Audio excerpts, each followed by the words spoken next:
This is Inside Indiana Business Radio for the afternoon of Thursday, March 16th, 2023. I'm Alex Brown.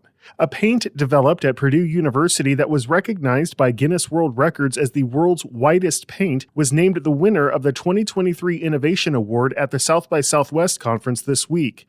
Emily Barber, a master's student who was on the team that presented at the conference, called the win incredibly exciting. Especially being in that space, which was a lot more startup oriented. We were very excited to be able to win this award and have people see the potential of what Arc Paint could be and how it could help the environment. Purdue says the paint reflects 98.1% of solar heat away from its surface, which can help cool a building coated with it by up to 10 degrees.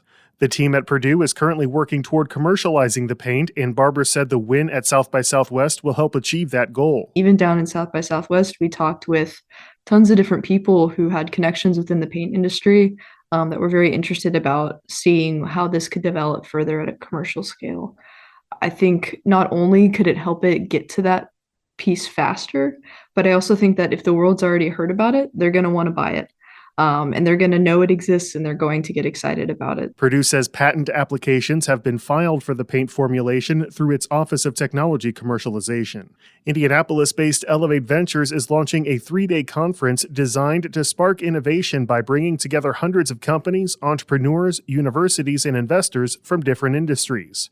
Rally, set for late August, will include a pitch competition with $5 million in prizes. Shipments of waste from the East Palestine, Ohio train derailment have resumed in Putnam County. An official with Indianapolis-based Heritage Environmental Services, which operates the landfill in Roachdale, confirmed the additional shipments began arriving Tuesday.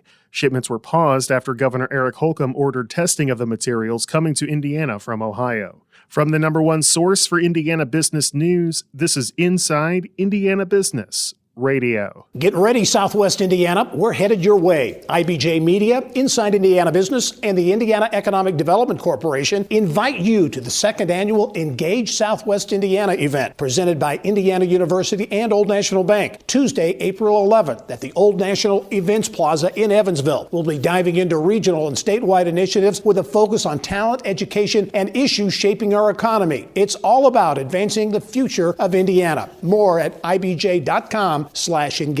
Indianapolis-based Corteva Agriscience is collaborating with agribusiness company Bunge and Chevron to produce renewable fuels from canola crops. IIB's Wes Mills has more. The partners have unveiled a proprietary winter canola hybrid developed by Corteva that can be grown as a cover crop after soybeans are harvested.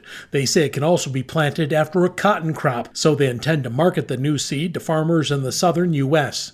Bunge Chevron Ag Renewables, a joint venture between Bunge and Chevron, plans to contract with farmers to purchase the harvested winter canola crop and use the oil to produce renewable fuel. Bunge CEO Greg Heckman said rotational cover crops play a key role in his company's strategy to continue to develop next-generation lower-carbon feedstocks. The partners say in addition to providing farmers an opportunity for new income, adding winter canola to a rotation provides a cover crop which can enhance soil health.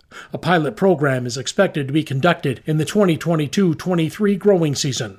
Wes Mills, Inside Indiana Business Radio. Meijer is now allowing Supplemental Nutrition Assistance Program, or SNAP, benefits to be used for the Flash Food Program, which allows customers to purchase food that's nearing its sell-by date at a deep discount. The Michigan-based retailer, which has more than 40 stores throughout Indiana, said customers with SNAP benefits can use the Flash Food app to pay for their orders using an electronic benefits transfer card. Flash Food is an independent company that was created with the goal of reducing food waste and making fresh food more accessible. The results of a new study commissioned by Agrinovus Indiana show the economic impact of the ag bioscience sector has undergone substantial growth in recent years.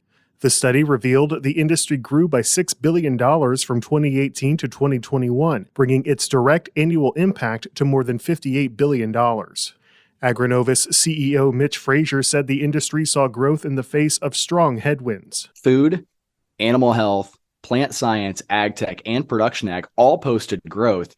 And what is fascinating to me, when you look at that period of time, 2018 to 2021, more than half of that 36-month period was affected by the global pandemic. So to see this level of growth, to see the level of economic output growth, as well as employment growth Historic, record-setting by every definition. Fraser says another positive measure is employment, with the ag bioscience industry seeing a 7.5% increase in jobs compared to employment growth of 2.4% seen throughout the rest of the state. He says more than 156,000 people are employed by ag bioscience companies in Indiana. With talk of a solar farm heating up in Porter County, the county commissioners are looking to tighten the county's regulations. Lakeshore Public Radio's Michael Gallenberger reports. NextEra Energy has been securing leases with landowners for a 200-megawatt solar farm in the Malden area.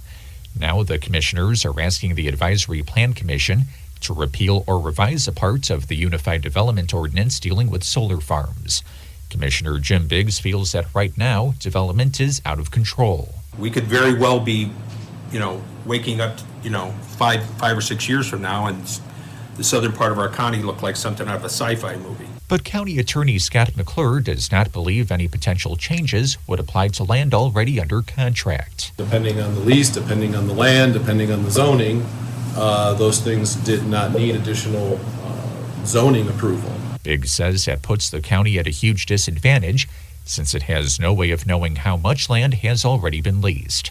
For Lakeshore News, I'm Michael Gallenberger. Newfield's CEO Colette Pierce Burnett is this week's guest on the Business and Beyond podcast with Gary Dick, presented by PNC, a weekly conversation with high-profile Hoosiers in business, sports and entertainment, and beyond. Available now from your favorite podcast provider. I'm Alex Brown for Inside Indiana Business Radio on Demand.